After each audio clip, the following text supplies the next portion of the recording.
Hello everyone.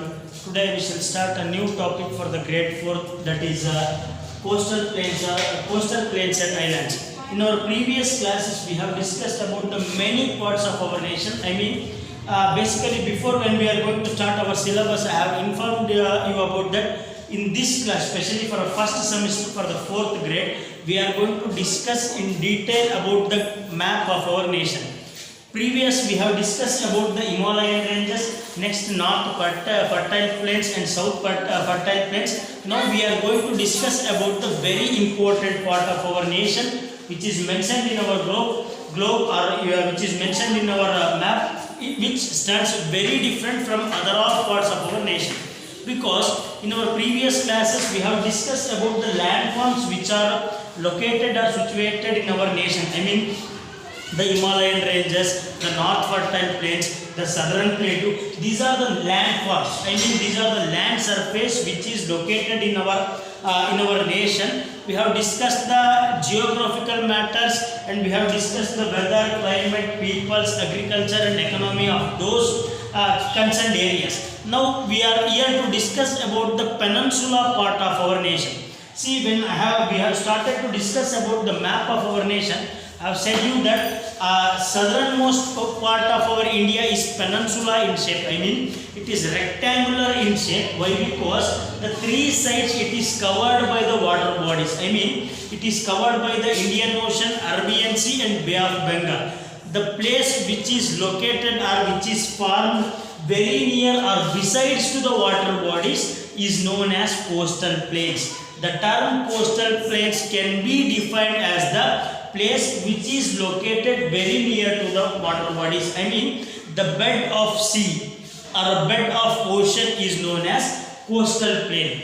The culture, the climatical condition, the people's nature, the people's culture and the agriculture is dependent on the water bodies itself. Because the culture which we are going to observe in the coastal plains is very different from the culture which we are going to observe in the other parts of our nation. Any other part of our nation. See, it is very simple. If a district headquarter or if any region it covers a coastal plain, the peoples who are very near to ocean or peoples who are very near to sea are little different when we are compared to the other peoples of a same district headquarter. So they are completely dependent on the water bodies itself.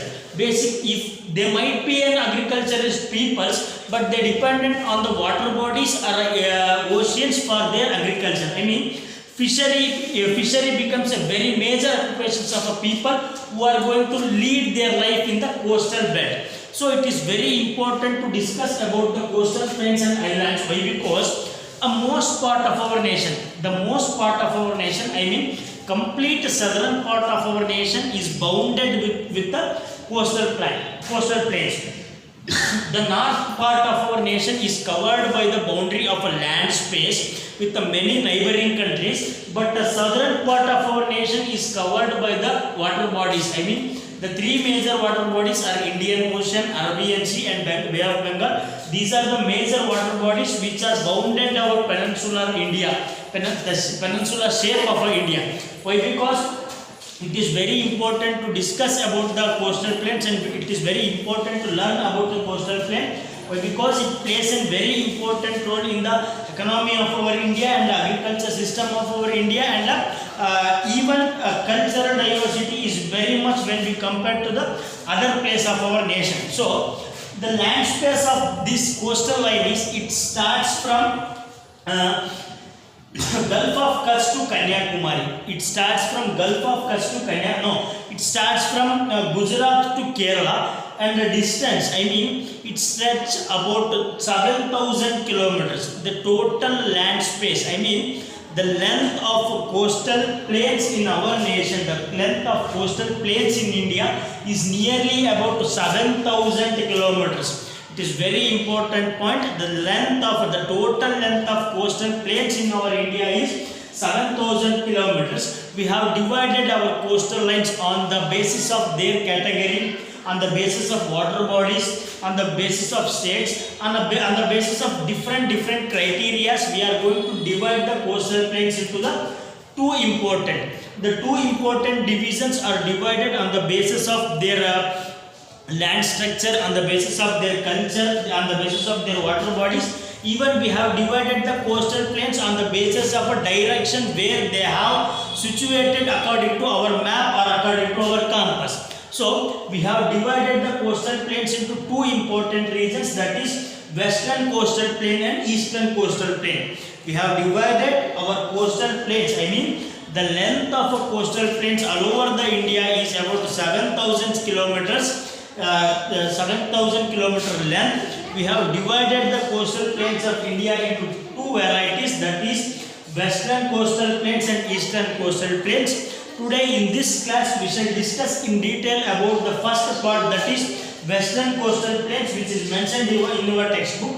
That western coastal plain, the western coastal plain, where it is located? It is located in the Western Ghats to Arabian Sea. I mean, I have in our previous classes, I mean, we have discussed about the Western Ghats.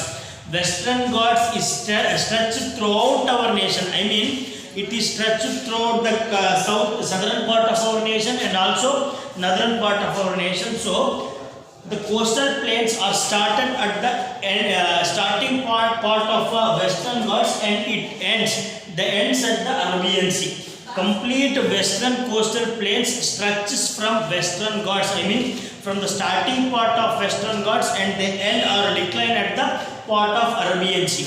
The places, I mean, it starts from Gulf of Kutch to the Kanyakumari. I mean from northern part, I mean nearly Gujarat and Maharashtra are the states which are going to have they might be in the northern part of our nation, but also they are having the coastal lines. I mean they also comes under or considered in the peninsular shape of our nation. So from Gulf of Kutch to Kanyakumari, the western coastal plains are extended. See, further the western coastal plains are divided into three categories for the betterment of our studies or for the developmental process. We have divided the western coastal plains into three varieties, that is Konkan, Kanra and Malabar. We have divided the coastal plains, I mean we have divided the western coastal plains into three important categories, that is Konkan, Kanra and Malabar.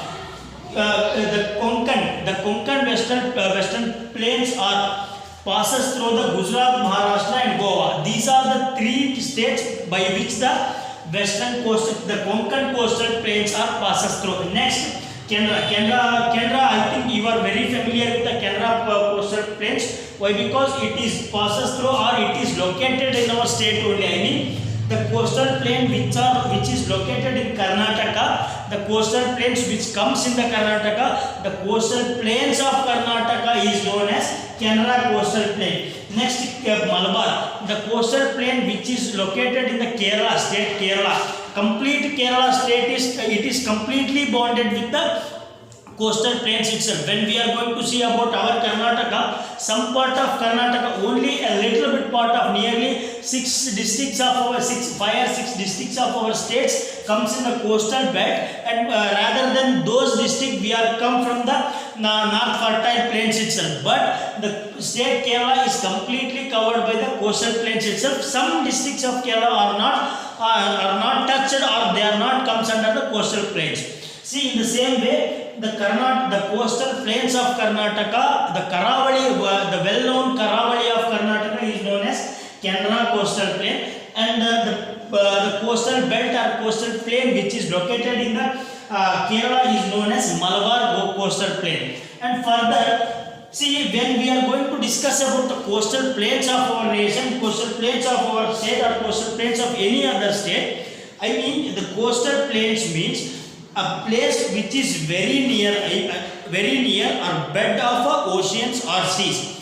For the development of oceans and seas, we are going to see the rivers. They are very important part of these coastal plains.